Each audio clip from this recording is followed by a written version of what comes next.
Pauline Attenborough was 72 years old, but she looked much younger. When a soft light shone on her, she could look as young as 30. She had a lovely figure and face, and her nose was a very good shape. Only her big grey eyes made her look older. Pauline had left her husband, Ronald, many years ago. Pauline and Ronald had had 2 sons, Henry and Robert. Henry, the older son, had died when Robert was only 10. Now Robert was 32. He lived with his mother and worked as a lawyer in London. Robert Attenborough did not earn very much money, but this was not a problem. His mother was a rich woman. Pauline's niece, Cis, also lived in the house. Her father, Ronald Attenborough's brother, had died 5 years ago. Cis had no money or home of her own. She needed a place to live, so she depended on her Aunt Pauline. Cis was a big young woman, with dark hair and eyes. She was very shy. She was in love with her cousin Robert, but she had never told him this. Robert was also very shy. He had no confidence in himself. Pauline, Robert and Cis lived together quietly in a lovely house about 25 miles from London. The house was surrounded by pleasant gardens. It was the perfect house and the perfect life for Pauline. Every day, Robert went to work in London. Then, when he came home, the 3 of them, Pauline, Robert and Cis, ate dinner together. During dinner, there were always candles on the table. Pauline liked candles because the soft candlelight made her look young and beautiful. The soft light shone on the skin of her bare arms and the soft material of her dress. Pauline shone with happiness. She looked like a beautiful woman of only 32 or 33. After dinner, they had coffee in the warm drawing room. The room was full of lovely furniture. For many years, Pauline had collected furniture and beautiful, unusual pictures from many different countries. She had sold these things to museums for a lot of money. This had made her a rich woman. Pauline, Robert and Cis chatted together pleasantly. Their conversation was always simple and bright. Then at 8:30, Cis carried the tray of coffee things out of the room. Robert always stayed and continued chatting to his mother. He always listened to everything that she said. At the side of the house, there was a large courtyard. Cis had a flat just across the courtyard, above the old coach house and stables. Several years ago, a carriage and horses had been in these buildings. Now Robert kept his car in the coach house. Cis did not always go to her flat after dinner. In summer, she sometimes sat outside in the large garden. She listened to Pauline's laughter coming from the drawing room. In winter, Cis put on a thick coat and walked through the garden and down to the little bridge over the stream. She liked to hear the water running under the bridge. She would look back at the lighted windows of the drawing room, where Pauline and Robert were so happy together. Cis loved Robert. I believe that Pauline wants Robert to marry me when she dies, she thought. But Robert is very shy. Perhaps his mother won't die for many years. By that time, it will be too late. Robert will be just an empty man who never enjoyed his life. Sometimes, Cis stayed in the dark garden until about 10 o'clock, when she saw the light go on in Pauline's bedroom. Robert usually stayed in the drawing room for another hour, then he would go to bed too. Cis, standing in the garden, wanted to go to him. She wanted to say, "Oh, Robert, this is all wrong." But she could not do this, because Aunt Pauline would hear. So she went to her own rooms. In the mornings, Robert went to London at about 9 o'clock. Pauline rested in bed. She came downstairs at lunchtime. Sometimes she did not leave her bedroom until tea time, but she always looked fresh and young. Pauline always had a rest in the afternoons. When the sun shone, she liked to lie outside and bathe in the warm sun. Behind the stables there was a second, smaller courtyard, which was surrounded by trees. The sun shone right down into this little courtyard, so it was a perfect place for sunbathing. Here, Sis put a chair for Pauline to lie on, a large umbrella and blankets. If the sun became too hot, Pauline could lie in the shade of the umbrella. One afternoon, Sis decided to sunbathe too. She found a ladder and climbed up onto the flat roof of the stables. Then she lay down on a blanket in one corner of the roof. The sun shone brightly here, and it was very hot. Sis was above Aunt Pauline, who lay in the little courtyard below. But Pauline did not know that Sis was on the roof above her. It was lovely lying in the warm sun and air.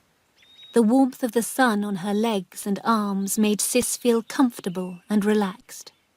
Suddenly she heard a voice speaking softly, and her heart jumped with fear and shock.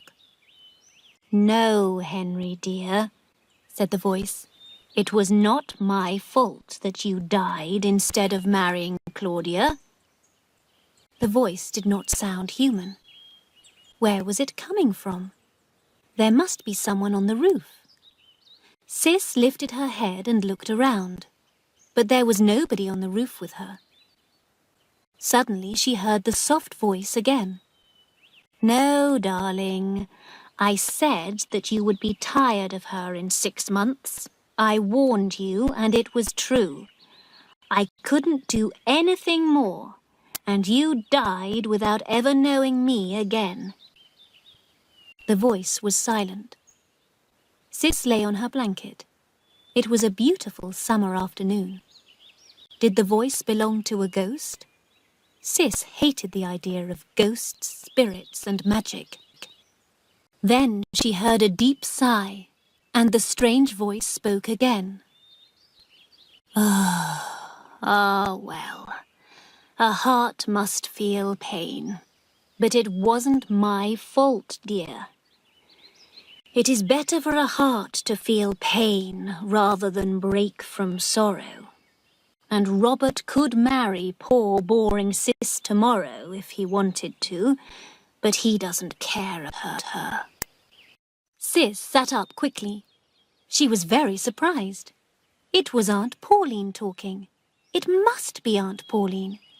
Where was she? And how was Sis hearing her strange whispers? Aunt Pauline must be lying right below her, and she must be using a trick to make her voice sound strange. Aunt Pauline was trying to frighten her. Sis was still afraid, but she was now thinking more clearly. Sis lay down again. She knew the story of Henry, Robert's older brother. Henry had been in love with Claudia, a beautiful young actress, but his mother had been against Claudia and had laughed at Henry. Henry had become ill with a brain disease and died at the age of 22. "I think that I should get up now," the voice was saying. "I've had enough sun. A woman might live forever if she has enough sun, love, and good food. I truly believe a good life will make me live forever."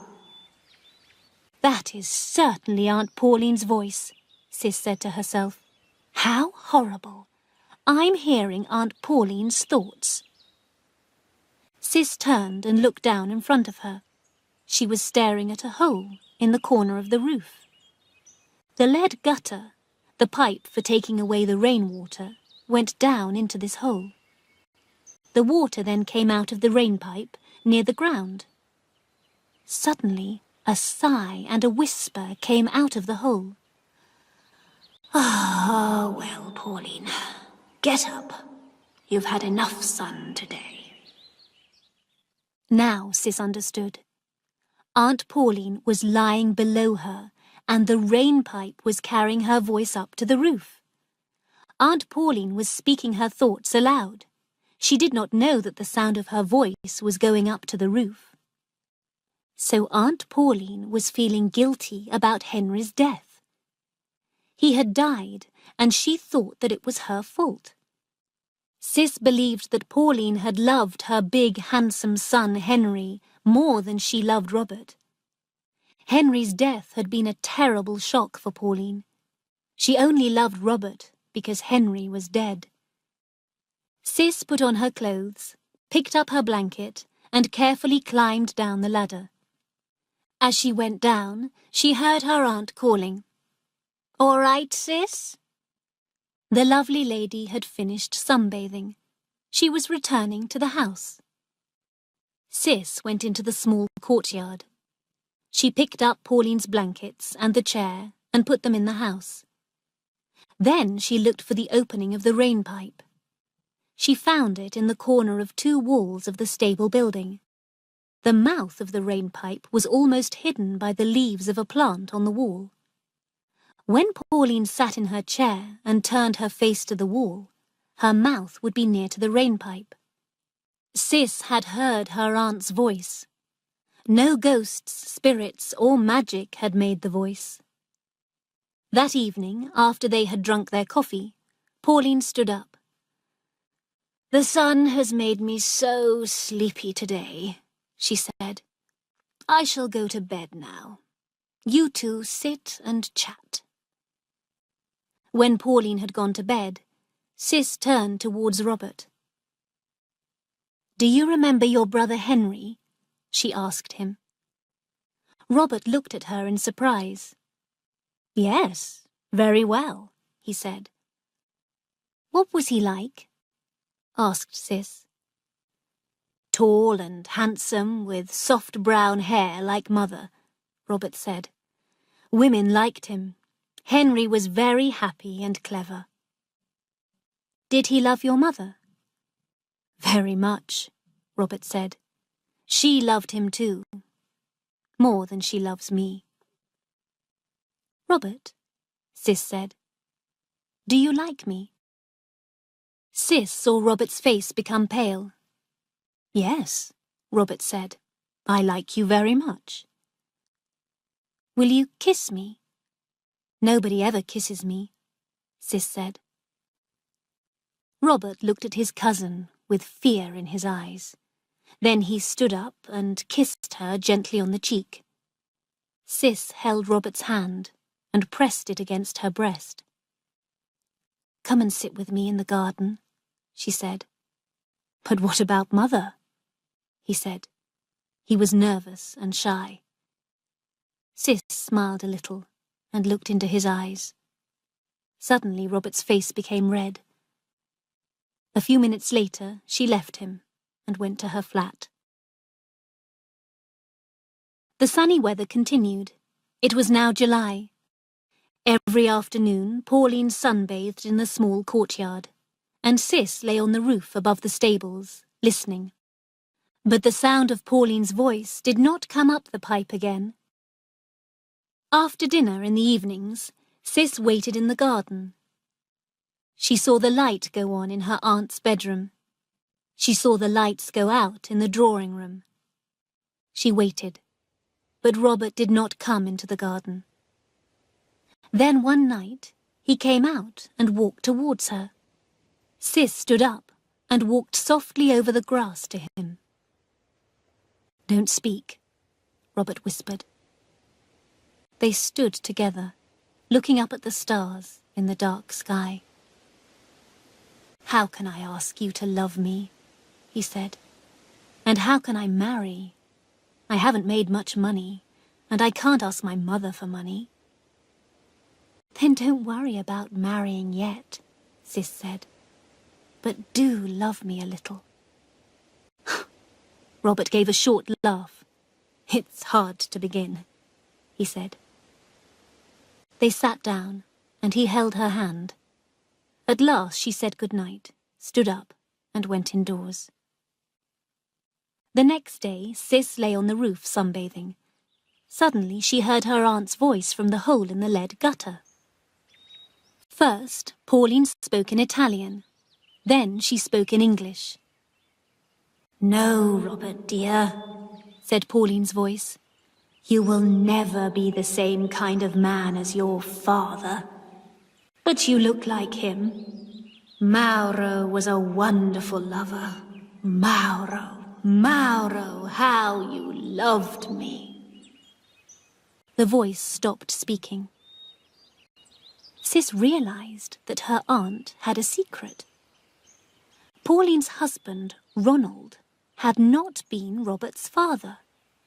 Robert's father had been an Italian man called Mauro. I'm disappointed with you, Robert, continued Pauline's voice. Your father was a priest, but he was the best lover in the world. You are like a cold fish, and Sis is like a cat who is trying to catch you. Sis suddenly put her mouth near the hole in the rainpipe and spoke. Leave Robert alone, she said in a deep voice. Don't kill him too. There was a silence. The hot afternoon sun shone on the flat roof of the stables. Sis listened, with her heart beating quickly. At last she heard her Aunt Pauline whisper the words, Did someone speak?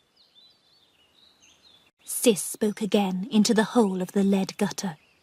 You killed me, she said in a deep, terrible voice. Don't kill Robert too. Ah, said Pauline, giving a little cry. Who's speaking?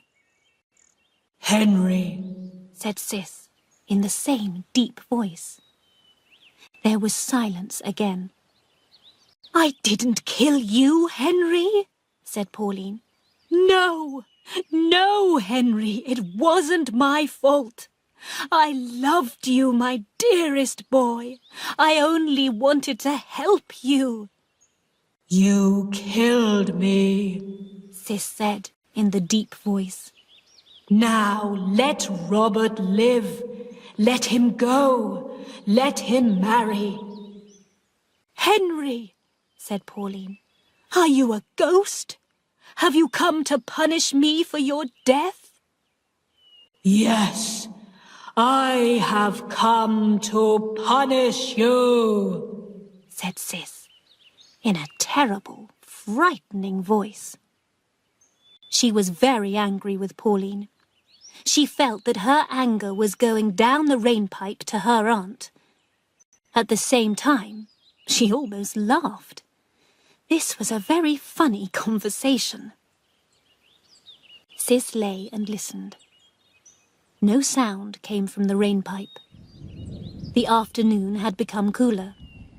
Yellow and grey clouds had covered the sun. There was a roar of thunder. A storm was coming. Sis dressed quickly, went down the ladder, and ran to the corner of the stables. Aunt Pauline, she called, did you hear thunder? Yes, I am going indoors, her aunt replied in a weak voice. Don't wait for me. Sis watched her aunt go inside the house. The sky was growing darker. Sis took the blankets and the chair and hurried inside. Then the storm began. Pauline did not come downstairs to tea because she did not like thunder. Robert did not arrive home until after tea. By this time, the rain was pouring down. Sis went to her flat and got ready for dinner. She put on a pretty white dress and fastened some white flowers at her breast. When she went into the drawing room, Robert was waiting. He was standing by the drawing room window and listening to the rain falling. He now had a different look on his face as he watched her. The drawing room was lit by the soft light of a table lamp. Sis walked towards the bookshelves near the door. When she heard the door opening softly, Sis suddenly turned on the switch of the ceiling light. Her aunt, wearing a black dress, stood in the doorway. The strong, hard light showed her face clearly. Pauline was wearing makeup, but her face looked old and full of hate. "Oh, Aunt," cried Sis. "Mother, you look like a little old lady," said Robert, in a shocked voice. "Aren't we going to eat dinner?" asked Pauline, angrily. Pauline sat at the table, getting angrier and angrier. She looked very, very old and very ugly. Sis and Robert watched each other. He was very shocked by his mother's face. Pauline ate her dinner quickly, like a hungry dog.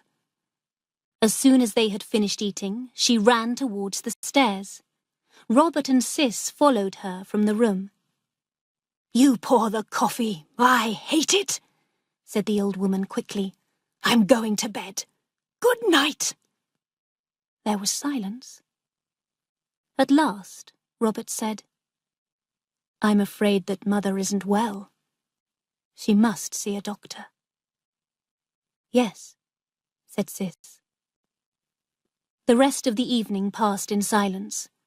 Robert and Sis stayed in the drawing room. A fire was lit. Outside, cold rain was falling. At about 10 o'clock, the door opened, and Pauline came into the room. She shut the door and came to the fire.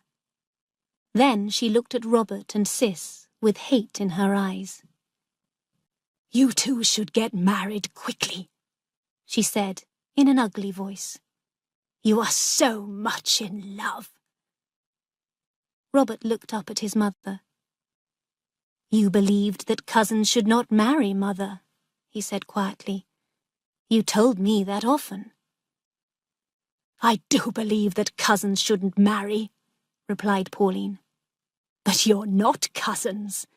Your father was an Italian priest, Robert.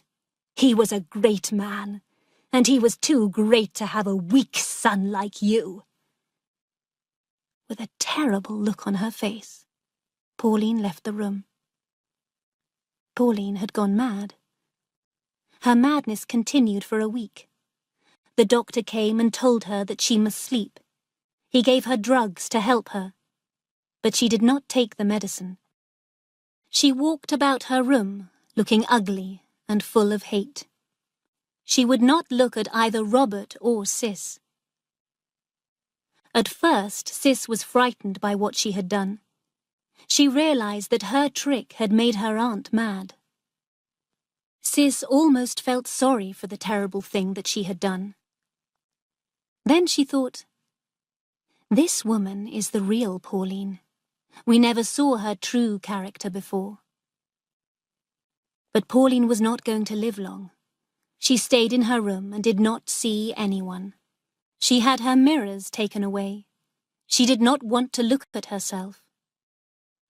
Robert and Sis spent a lot of time together, but Sis could not tell Robert what she had done. She was afraid. "Do you think that your mother ever loved anybody?" Sis asked him one evening. "Mother only loved herself," Robert said, "and she loved power. She got her power by controlling other people's lives. She was beautiful, and she grew strong by controlling everyone and everything. She destroyed Henry, and she was destroying me." "And don't you forgive her?" asked Sis. "No, I don't. She took other people's hopes and happiness and destroyed them." 2 days later, Pauline died. Sis found her dead in her bed. Pauline's heart had become weak, and the drugs that she took were too strong for her. But after her death, Pauline got her revenge on her son and her niece. Pauline Attenborough was a very rich woman, but she left Robert only £1,000, and she left Sis only £100. The rest of her money went to a museum. She had built a museum and given it her own name, the Pauline Attenborough Museum.